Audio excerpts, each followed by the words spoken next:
Before you ever saw it, you heard it. And once you heard it, the sound became a part of you, a scar etched not on your skin, but on your soul. It wasn't the roar of artillery or the crack of a rifle. Those were the familiar, almost predictable noises of war. This was something else entirely. It was the sound of fabric being ripped from the very sky, a mechanical shriek that promised nothing but a swift and violent end. My name is Jack, and back in the summer of '44 I was just a boy from Ohio trying to stay alive in the hedgerows of France. We were told about the tanks, the mines, the hardened soldiers we would face. They trained us to shoot, to march, to dig. But no one, not in all our training, could have prepared us for the sound. We were pushing through a field of wet grass, the morning mist still clinging to our boots, when we first heard it. It started without warning, a sudden high-pitched burst that didn't go asterisk bang dash bang dash bang asterisk like our Browning M1919s. Our guns had a rhythm, a steady reassuring thump that felt human, like a determined heartbeat. This new sound had no rhythm. It was a single, continuous, terrifying note. Asterisk BRRRRRT asterisk. It was so fast, so impossibly rapid, that your brain couldn't process it as individual bullets. It was just one solid line of noise, a torrent of pure, concentrated violence. Someone screamed, "Get down!" But we were already kissing the mud, our hearts hammering against our ribs, trying to make sense of the auditory assault. I remember watching young Private Miller, a kid from Brooklyn who couldn't have been more than 18, completely freeze up during that first encounter. His eyes were wide, fixed on nothing. He wasn't wounded, but he was a casualty all the same. The sound had broken him. It overloaded his senses, bypassed his training, and tapped directly into the most primal part of his brain. It was the roar of a predator, a definitive signal from the world that you were no longer the hunter, you were the prey. Hearing that buzzsaw was like hearing a lion roar in the tall grass. You didn't need to see it to understand that death was close, that your very existence was being threatened by something powerful and utterly indifferent to your survival. It forced you to stop thinking about objectives, about orders, about your buddies. Your entire world shrank to a single, desperate thought, asterisk stay down asterisk. The source of this terror was a marvel of terrifying engineering. The old hands tried to explain it to us later, in hushed tones around a meager fire.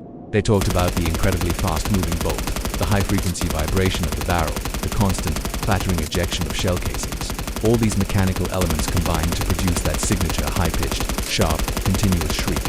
It wasn't the deep guttural sound of a heavy weapon. It was a thin, piercing scream of metal. It sounded less like a gun and more like a factory machine gone haywire, a relentless engine of destruction. When you were up against a Browning or a Russian DP-28, you felt like you were fighting another soldier, another man behind a gun. But when the MG42 opened up, you felt like you were fighting the cold, unfeeling machinery of war itself. It was an alien sound, inhuman and absolute. For the soldiers on the other side, I can only imagine that sound was a comfort. It was the noise of safety, of a line that would not break. It was the sound of their fortress holding firm. For us, the attackers, it was the opposite. It was a declaration that our advance was over.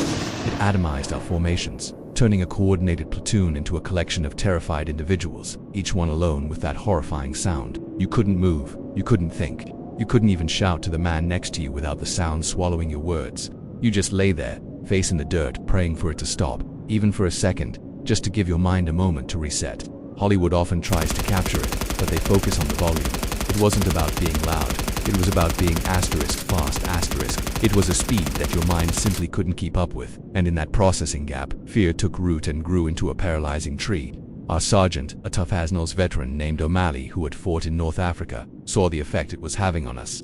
He saw the hesitation, the wide eyes, the way men who had charged into machine gun fire before now flinched at the mere sound of the buzzsaw. One evening, after we'd been pinned down for 6 agonizing hours by a single well-placed nest, he gathered what was left of us in a crater.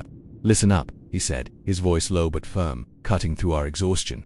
"You're letting that noise beat you, you're hearing a machine, and you're letting it turn you into statues.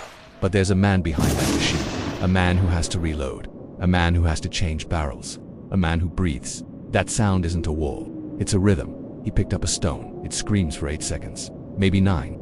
Then it stops for 3 seconds, for 5. That's not a wall of death. That's your window. That's your invitation to move. You stop listening to the fear, and you start listening for the silence. The silence is yours. It was a simple shift in perspective, but it was profound. He was teaching us to turn the weapon's greatest strength against it. The terror was in its continuous noise, but its weakness was that it couldn't be truly continuous forever. We started to listen differently. We stopped hearing the roar of the monster and started listening for the pause when it took a breath. Those few seconds of silence became the loudest sound on the battlefield.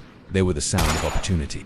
The sound of life. We learned to live our lives in those 3 to 5 second windows, a mad dash from one shell hole to the next, a grenade toss, a burst of covering fire. We took back control from the machine, one silent moment at a time. Years have passed, and the world is a different place. The hedgerows of Normandy are quiet now, filled only with the sound of the wind.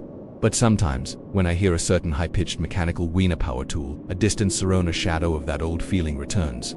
The sound is still there, deep inside me.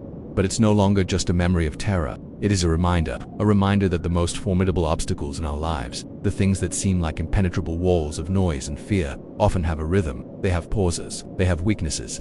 Courage isn't about being deaf to the buzzsaw's song. It's about learning to listen for the silence between the notes. And in that silence, finding the will to move forward. The true battle was never against the steel of the machine. It was against the paralysis in our own hearts. And that is a battle we can all learn to win.